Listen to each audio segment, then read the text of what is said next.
Welcome to our Enchanted tree painting tutorial, a video that will guide you through each step to creating your festive tree using our matching painting kit. The kits are on sale on our website for just £18 and can be posted right through your letterbox. They'll give you access to an uncut tutorial perfect for painting along to in real time. With this video, you'll need to pause at each stage until you've caught up. If you already have all the materials you need at home, then you can easily mix our selection of colours with your own acrylic paints. Okay, let's go! You want to start by drawing a straight line down the centre of your canvas and then a horizontal line about 2 inches from the bottom. Pinpoint where you want the top of your tree to go and then draw 2 lines from that point to the bottom 2 corners.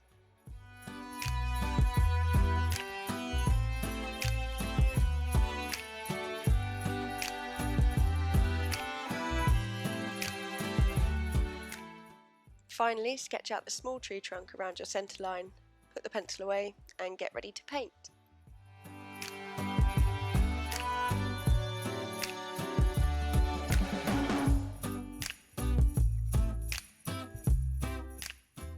So to start, take your biggest brush from the water, dip it straight in the green and roughly dot the paint around the edge of the canvas, avoiding the tree shape. Do the same with the blue and finally with the white, and try to be a bit stingy with the colours and very liberal with the white colour. We want the background to be a light teal colour ideally.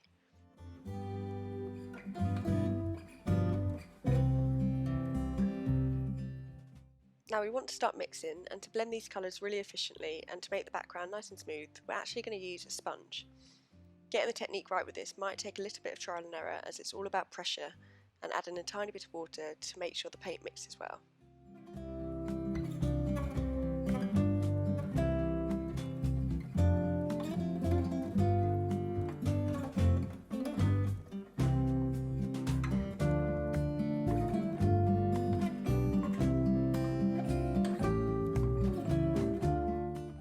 Don't worry too much about going over the lines, we are going to cover them and you should still be able to see them through the paint as long as it's not too thick. Make sure you're moving the sponge downward in the same vertical direction.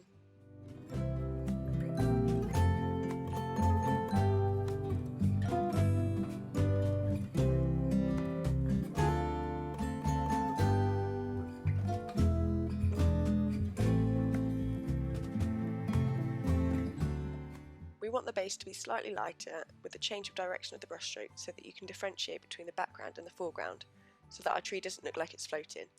So add a little bit more white below the horizontal line you've drawn and blend it in roughly with the sponge.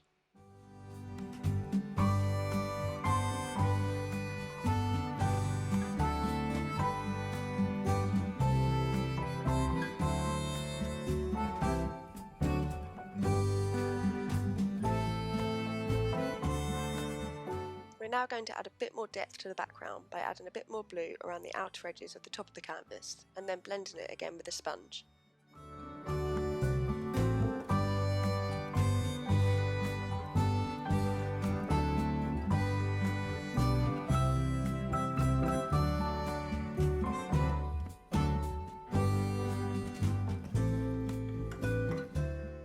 When you're happy with your background, it's time to move on to the tree. With this, we're going to start with our darkest colour and gradually layer up with lighter brush strokes. Using your mixing palette, create a dark green by mixing a little bit of your black paint with the green. The palette should keep the paint wet for the duration of the video, so feel free to mix an array of colours to use later. Start by simply painting the whole tree trunk right to the top, and then the branches sprouting out on each side about 1 centimetre apart, reaching your drawn line.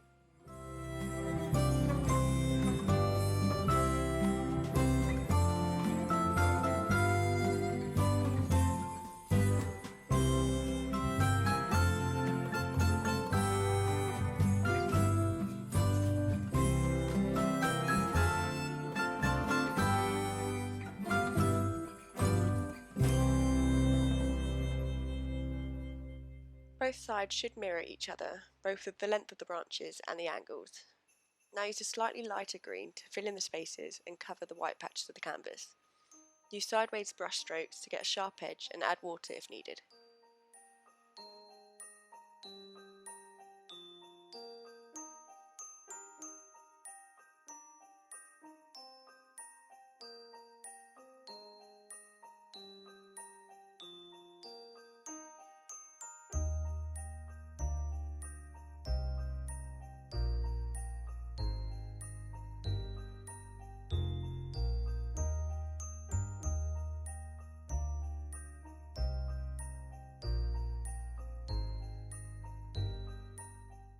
Using the same pot of white that you used for the background, mix together a few pale greens and blues and then work them into the base of your painting, using gentle side brush strokes to create a shadow effect.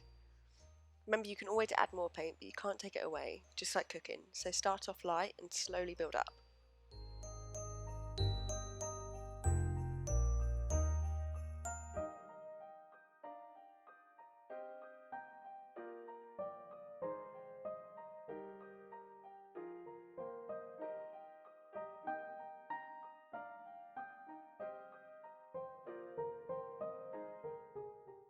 Now that we've got our base colour and it's more or less dry, we're going to lighten up our tree.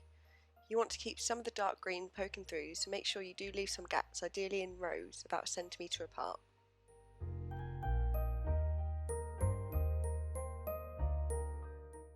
With a really light green, still using your biggest brush, imagine you're writing the letter M over and over again, using the same wrist motion and angle to neatly create layers of branches.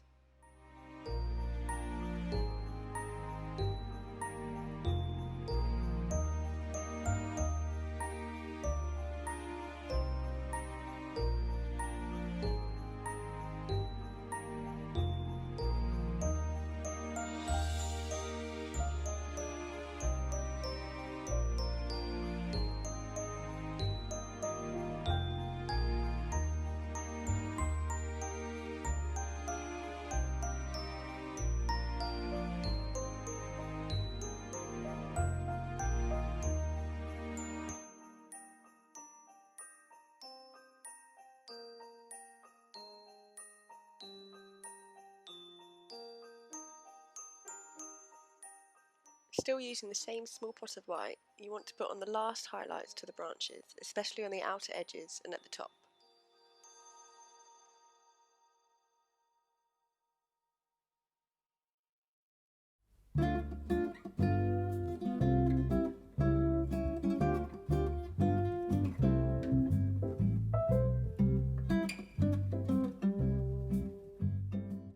And now, to make sure your tree doesn't look like it's floating, we're going to add some white around the shadow of the tree on the base of the canvas.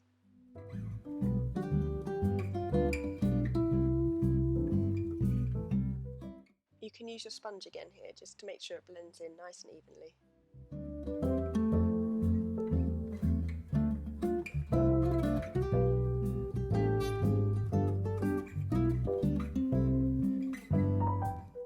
Adding your final details to the tree, use a mid-tone green, so not too light, not too dark, and roughly and lightly add small brush strokes in between the darker colours to break up the blocks of heavier colours.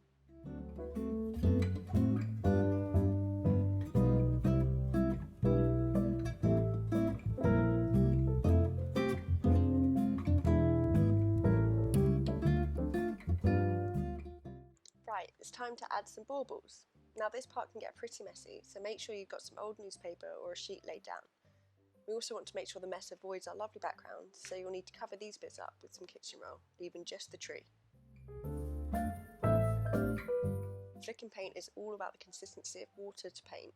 You can add water directly with your brush to the mixing palette, using just the purple paint. If the mixture is able to run when you lift the palette, then there's too much water, but if there's not enough, you won't be able to get the paint off the brush. The ideal amount won't come off with a gentle tap against a smaller brush, but it will start to with a bit more force.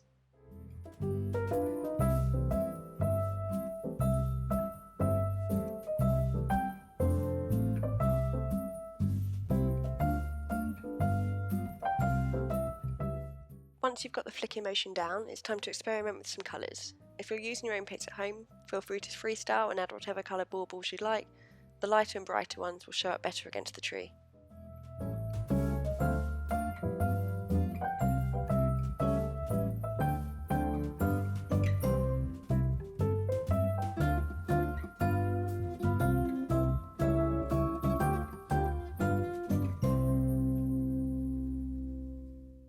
When you're happy with your baubles, make sure you remove the kitchen roll really carefully so that you don't smudge any of the wet paint.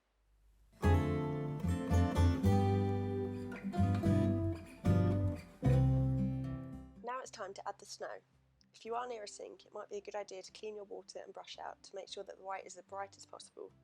Now, using exactly the same technique as before with our fresh white colour, evenly cover the canvas in little white specks of paint to look like snowfall.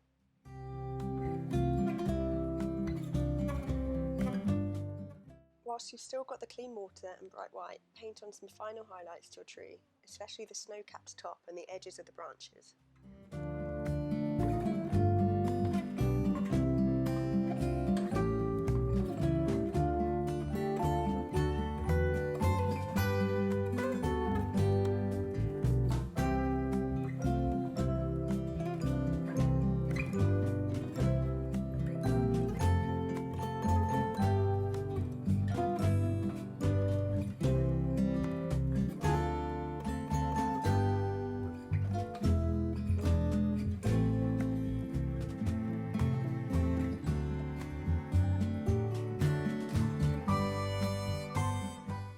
Now for the final details, there are probably bits of your tree that your kitchen will covered that are baubleless, so using the sharp tip of your smallest brush, carefully dot on some purple and blue to the missing spots.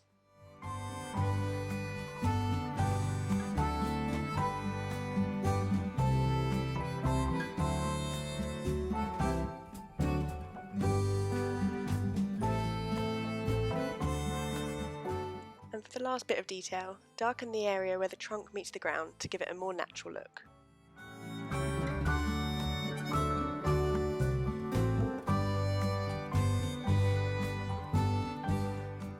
And there we have it. Your enchanted tree painting should be a complete masterpiece. Please do let us know how you got on. If you did take any pictures and are planning to upload to social media, please do remember to tag Crafternoon, as we love seeing your own creations.